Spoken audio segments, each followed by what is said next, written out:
ನಮಸ್ಕಾರ. ನಾನು ಪ್ರದೀಪ್ ರಂಗಾಯಣ. ಕಳೆದ 3 ವರ್ಷದಿಂದ ಈ ಹಾಸನದ ಹಾಸನಾಂಬ ಕಲಾಕ್ಷೇತ್ರ ಹಾಗೂ ಪಕ್ಕದ ಶಾಸ್ತಾ ಪಬ್ಲಿಕ್ ಸ್ಕೂಲ್ ಆವರಣದಲ್ಲಿ ಕುಣಿಯೋಣ ಬಾರ ಎಂಬ ಹೆಸರಿನಿಂದ ಒಂದು ಮಕ್ಕಳ ಶಿಬಿರನ, ಬೇಸಿಗೆ ಶಿಬಿರನ ಮಾಡ್ತಾ ಇದ್ವಿ.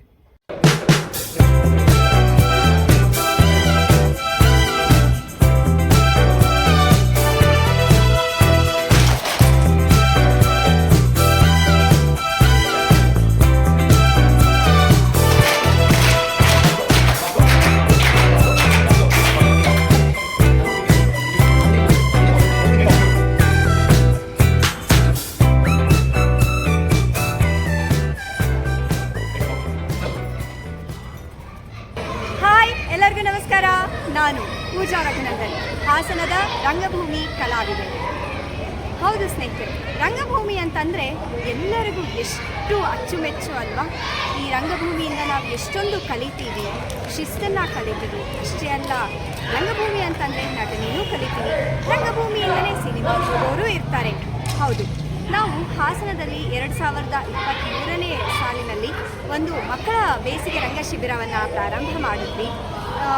ಯಾಕೆ ಈ ಶಿಬಿರವನ್ನು ಮಾಡಬೇಕು ಅಂತ ಅಂದಾಗ ನಮಗೆ ಅನಿಸಿದ್ದು, ಹಾಸನದಲ್ಲಿ ಸಮ್ಮರ್ ಕ್ಯಾಂಪ್ ಅನ್ನೋದು ತುಂಬ ಕಡಿಮೆ ಇದ್ರೂ ಕೂಡ ಆಯಾ ವಯೋ ಮಿತಿಗೆ ತಕ್ಕಂತೆ ಭರತನಾಟ್ಯ ಕ್ಲಾಸಸ್ಗಳಲ್ಲಿ ಸಮ್ಮರ್ ಕ್ಯಾಂಪನ್ನು ಮಾಡ್ತಾಯಿದ್ರು, ಡಾನ್ಸ್ ಕ್ಲಾಸಲ್ಲಿ ಸಮ್ಮರ್ ಕ್ಯಾಂಪನ್ನು ಮಾಡ್ತಾಯಿದ್ರು. ಆದರೆ ರಂಗಭೂಮಿಗೆ ಸಂಬಂಧಪಟ್ಟಂಥ ಸಮ್ಮರ್ ಕ್ಯಾಂಪ್ಗಳು, ಬೇಸಿಗೆ ಶಿಬಿರ ನಮ್ಮ ಹಾಸನದಲ್ಲಿ ಇತ್ತೀಚಿನ ದಿನಗಳಲ್ಲಿ ಅಂದರೆ ಕೆಲವು ಒಂದು 8-9 ವರ್ಷಗಳಿಂದ ಆಗಿರಲಿಲ್ಲ. ಹಾಗಾಗಿ ನಾನು ನನ್ನ ಒಂದು ಕೆಲಸನ ಕಟ್ಟಿದ್ದೆ, ನಾನು ಕೂಡ ಒಂದು ಸಮ್ಮರ್ ಕ್ಯಾಂಪನ್ನು ಮಾಡಬೇಕು ಅಂತ. ಈ ಕ್ಯಾಂಪ್ ಮಾಡಬೇಕು ಅಂತಂದಾಗ ನನಗೆ ಬೆನ್ನೆಲುಬಾಗಿ ನಿಂತ್ಕೊಂಡಿದ್ದಂಥ ಪ್ರದೀಪ್ ರಂಗಾಯಣದವರು ಆಯಿತು ಖಂಡಿತವಾಗಿ ಮಾಡೋಣ ಅಂತ ಹೇಳಿದ್ರು. ನಮ್ಮ ಸಮ್ಮರ್ ಕ್ಯಾಂಪ್ ಕುಣಿಯೋಣ ಬಾರ 2023ನೇ ಸಾಲಿನಿಂದ ಪ್ರಾರಂಭ ಆಯಿತು. ಅದು ಹಾಗೆ ಕಂಟಿನ್ಯೂ ಆಗ್ತಾ ಬಂತು. ಈ ಶಿಬಿರದಲ್ಲಿ ನಾವು ಆಟ, ಹಾಡು, ಕುಣಿತ, ಮಕ್ಕಳಿಗೆ ರಂಗ ತರಬೇತಿ ಕೊಡುವುದು ಅಲ್ಲದರ ಜೊತೆಗೆ ನಾಟಕ ಕಲಿಕೆ ಮತ್ತು ಮಕ್ಕಳಿಂದ ನಾಟಕ ಪ್ರದರ್ಶನವನ್ನು ಕೂಡ ನಾವು ಪ್ರತಿ ವರ್ಷ ಮಾಡ್ತಾ ಬಂದಿದ್ದೀವಿ. ಇದರ ಜೊತೆಗೆ ಸ್ಪೆಷಲ್ ಕ್ಲಾಸಸ್ಗಳನ್ನು ಕೂಡ ಹಾಕೊಂಡಿದ್ದೀವಿ. ಓಡಿ ಆಟ ಆಗಿರ್ಬೋದು, ಸಂತೆ ಆಟ ಆಗಿರ್ಬೋದು, ಮಕ್ಕಳ ವ್ಯಕ್ತಿತ್ವ ವಿಕಸನಕ್ಕೋಸ್ಕರ ಕ್ಲಾಸಸ್ಗಳನ್ನು ಆಗಿರ್ಬೋದು, ಹಾಗೂ ಕೆಲವೊಂದು ಅರಿವು ಮೂಡಿಸುವಂಥ ಕಾರ್ಯಕ್ರಮಗಳನ್ನು ಕೂಡ ನಾವು ಈ ತರಗತಿಗಳನ್ನು ಈ ಕ್ಯಾಂಪಲ್ಲಿ ಹಾಕೊಂಡಿದ್ದೀವಿ.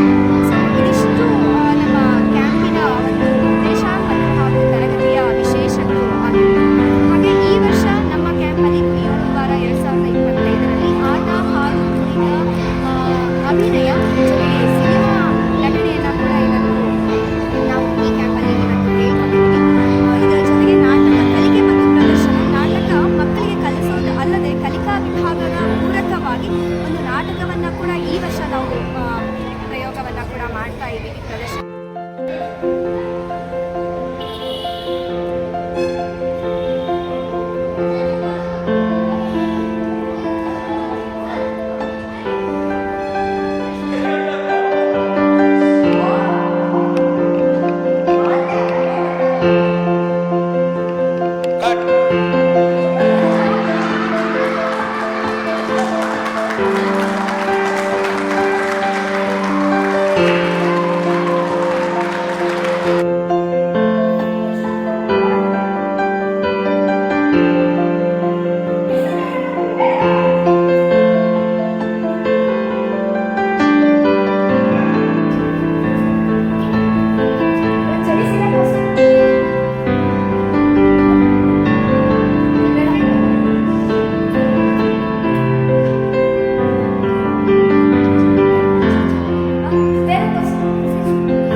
ನಾವು ಮಕ್ಕಳಿಗೆ ಪಾಠದ ಮೂಲಕ ಆಟದ ಮೂಲಕ ಪಾಠವನ್ನು ಸಮ್ಮಿಶ್ರಣಗೊಳಿಸಿ ಆ ಮೂಲಕ ಮಕ್ಕಳಿಗೆ ಒಂದಷ್ಟು ವಿಷಯಗಳು ತಿಳುವಳಿಕೆ ಮೂಡೋ ಥರ ಮಾಡಿ ರಂಗಭೂಮಿಯ ಚಟುವಟಿಕೆಗಳ ಜೊತೆಗೆ ಹಲವಾರು ಬೇರೆ ವಿಶೇಷ ತರಗತಿಗಳು, ಮುಖವಾಡ ತಯಾರಿಕೆ ಅಂತ ತರಗತಿಗಳು ಇರಬಹುದು, ನಮ್ಮ ಅಗ್ನಿಶಾಮಕ ದಳದಿಂದ ಪ್ರಾತ್ಯಕ್ಷತೆ ಇರ್ಬೋದು, ಅವರಿಗೆ ಅಗ್ನಿ ಅವಘಡದ ಕುರಿತು ಮಾಹಿತಿ ಕೊಡಿಸೋದಾಗಿರ್ಬೋದು, RTOದಿಂದ ರೋಡ್ ಸೇಫ್ಟಿ ಬಗ್ಗೆ ಮಾಹಿತಿ ಕೊಡಿಸೋದು ಅಂತಾಗಿರ್ಬೋದು.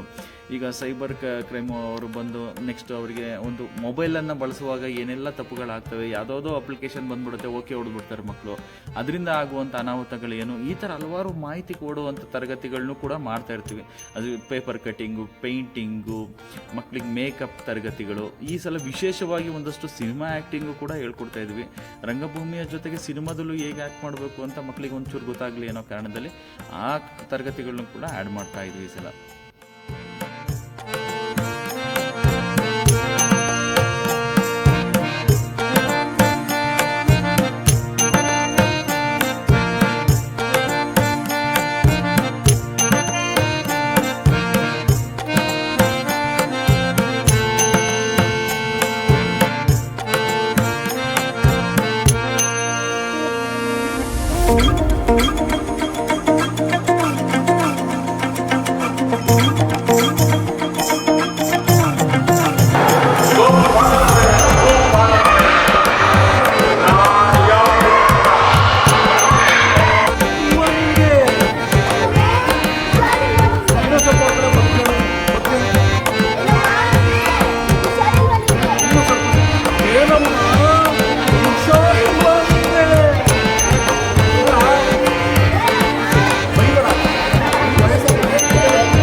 ನಮಸ್ಕಾರ, ನನ್ನ ಹೆಸರು ಅಜಯ್ ಸಿಂಹ.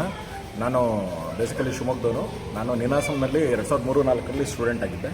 ಸೊ ಈಗ ನಮ್ಮ ಕುಣಿಯೋಣ ಬಾರ ರಂಗಶಿಬಿರದಲ್ಲಿ ನಾನು 2 ವರ್ಷದಿಂದ ಜಸ್ಟ್ ವಿಸಿಟಿಂಗಲ್ಲಿದ್ದೆ. ಈ ವರ್ಷ ನಾನು ನಾಟಕ ಮಾಡಿಸ್ತಾ ಇದ್ದೀನಿ ಇಲ್ಲಿಗೆ.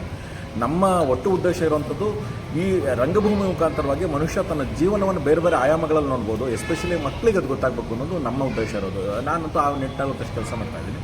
ಅದರ ಜೊತೆಯಲ್ಲಿ ನನ್ನ ತುಂಬ ಫೇವ್ರೇಟ್ ಕೆಲಸ ಅಂದರೆ ವಾಚಿಕ ವಿನ್ಯಾಸ ಅಂತೀವಲ್ಲ, ಆ ಥರದ್ದು.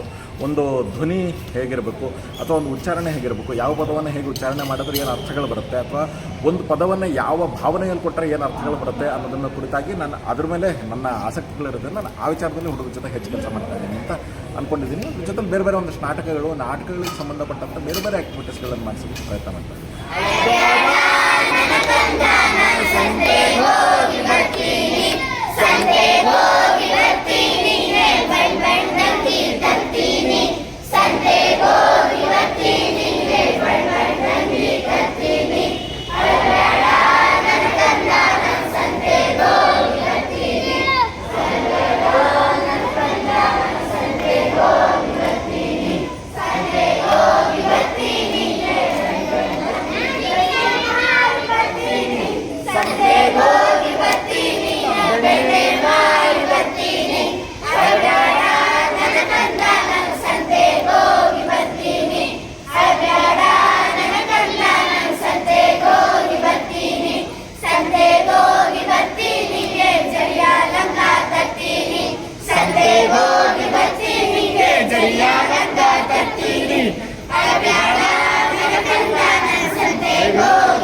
ಯಾಕಂದರೆ ಮಕ್ಕಳು ಅಭಿನಯ ಅಂತ ನಾವು ಹೇಳ್ತಾ ಹೋಗ್ತೀವಿ, ಈಗ ಮಾಡಬೇಕು ಅಂತ. ಅದು ಹೇಗೆ ಮಾಡ್ತಾರೆ, ಹೇಗೆ ಬರ್ತಾರೆ ಆ್ಯಕ್ಟರ್ಗಳು, ಹೇಗೆ ಅದನ್ನು ಆ್ಯಕ್ಟ್ ಮಾಡ್ತಾರೆ ಅನ್ನೋದನ್ನು ನೋಡಿದ್ರೆ ಅವ್ರಿಗೊಂದು ಸಣ್ಣ ಒಂದು ಕಲ್ಪನೆ ಮೂಡುತ್ತೆ. ಓ, ಅಭಿನಯ ಅಂದರೆ ಈ ಥರ ಒಂದು ಪಾತ್ರ ಈ ಥರ ಕೂತಿರ್ದಾಗ ಈ ಥರ ಕಾಣಿಸುತ್ತೆ, ಈ ಥರದಿಂದ ಪಾತ್ರಗಳು ರಂಗದ ಮೇಲೆ ಬರ್ತಾರೆ, ಈ ಥರ ಎಲ್ಲ ಅಭಿನಯಿಸ್ತಾರೆ, ಒಬ್ರಿಗೊಬ್ರಿಗೆ ಈ ಥರ ಮಾತಾಡ್ಕೊತಾರೆ. ಇದನ್ನೆಲ್ಲ ನೋಡಿದಾಗ ಅವ್ರ ಮನಸ್ಸಲ್ಲೂ ಒಂದು ಕಲ್ಪನೆ ಮೂಡೋಕ್ಕೆ ಶುರುವಾಗುತ್ತೆ. ನಾವೇನೋ ಹೇಳಿದ್ದವ್ರಿಗೆಲ್ಲ ಕಾಣಿಸ್ತಾ ಇರುತ್ತೆ, ಹೌದು ನಮಗೆ ಇದನ್ನೇ ಹೇಳಿದ್ದು, ಈ ಥರ ನಿಂತ್ಕೋಬೇಕು, ಈ ಥರ ನಿಂತ್ಕೊಂಡ್ರೆ ಒಬ್ರಿಗೊಬ್ರು ಮರೆ ಆಗ್ತಾರೆ, ಕಾಣಿಸಲ್ಲ. ಇಬ್ಬರೂ ಕೂಡ ರಂಗದ ಮೇಲೆ ಇದ್ದಾಗ ಎಲ್ಲವೂ ನಟರು ಕಾಣಿಸ್ಬೇಕು, ಹೇಗೆ ಬರಬೇಕು ರಂಗದ ಮೇಲೆ, ಹೇಗೆ ನಿಂತ್ಕೋಬೇಕು, ಹೇಗೆ ಮಾತಾಡಬೇಕು ಅನ್ನೋದನ್ನು ಅವರು ಕಣ್ಣಾರೆ ನೋಡೋದ್ರಿಂದ ಒಂದು ಸಣ್ಣ ಕಲಿಕೆಯನ್ನು ಕೂಡ ಅವ್ರಿಗೆ ಆಗ್ಬೋದು ಅನ್ನೋ ಒಂದು ನಿರೀಕ್ಷೆಯಲ್ಲಿ ಈ ಬಾರಿ ಮಕ್ಕಳಿಗೆ ಒಂದು ನಾಟಕನೂ ಕೂಡ ಪ್ರದರ್ಶನ ಮಾಡ್ತಾ ಇದ್ವಿ.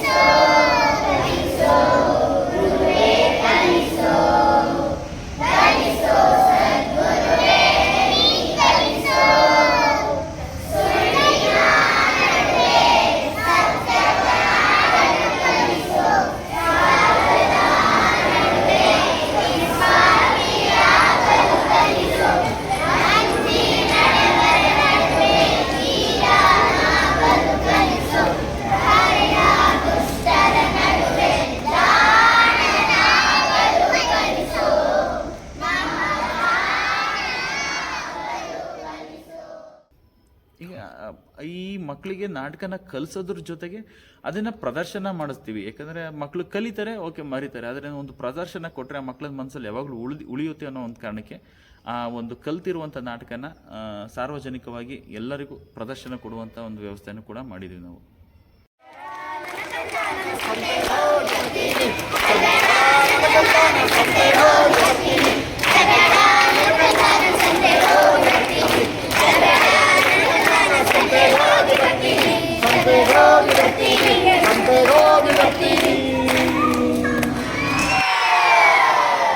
ಈ ಕ್ಯಾಂಪಿನ ಮುಖ್ಯ ಉದ್ದೇಶ ಅಥವಾ ಸ್ಪೆಷಲ್ ಕ್ಲಾಸಸ್ ಅಂತ ಅಂದರೆ ಆಟ, ಹಾಡು, ಕುಣಿತ, ಅಭಿನಯ, ನಾಟಕ ಕಲಿಕೆ ಹಾಗೂ ಮಕ್ಕಳಿಂದ ನಾಟಕ ಪ್ರದರ್ಶನ.